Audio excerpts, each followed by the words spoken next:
Hi, I'm Booher, assistant golf professional at River Valley Ranch Golf Club, and this is part 2 of how to putt chip. And in this video we're going to talk about club selection. Okay?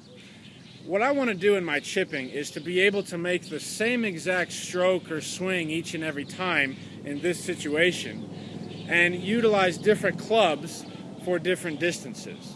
So the first thing I need to do is establish a baseline club, and I like to use a pitching wedge for that. So I'm going to go ahead and set up like we talked about in the last video and make my basic putt chip. Okay? What I want to do there is hit about 4 or 5 of those and establish an average distance, and maybe go ahead and even pace that off.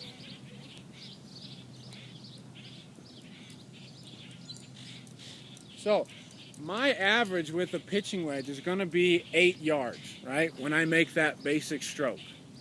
Then to establish different clubs and different yardages, what I'm going to do is, based on whether or not I get a lower lofted club or a higher lofted club, I'm going to either plus 3 yards or minus 3 yards. So in this case, if my baseline is 8 yards with a pitching wedge, when I go to grab, say, an 8-iron,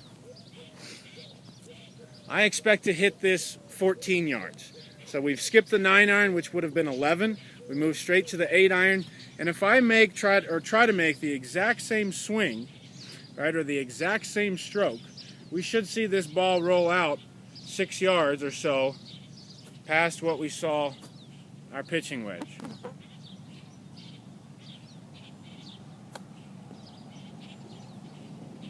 Right about like so. Okay?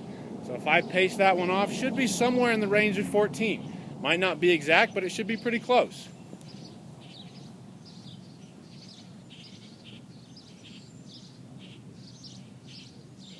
Paced off about 13 or 13 and a half, right?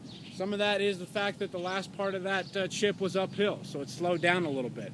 Really, ideally, we'd like to find a flat surface. So what we want to do in our putt chipping is be able to make the same stroke or the same swing, right, and simply adjust clubs. Establish a baseline with a pitching wedge. For me, that's 8 yards. For you, it might be something else.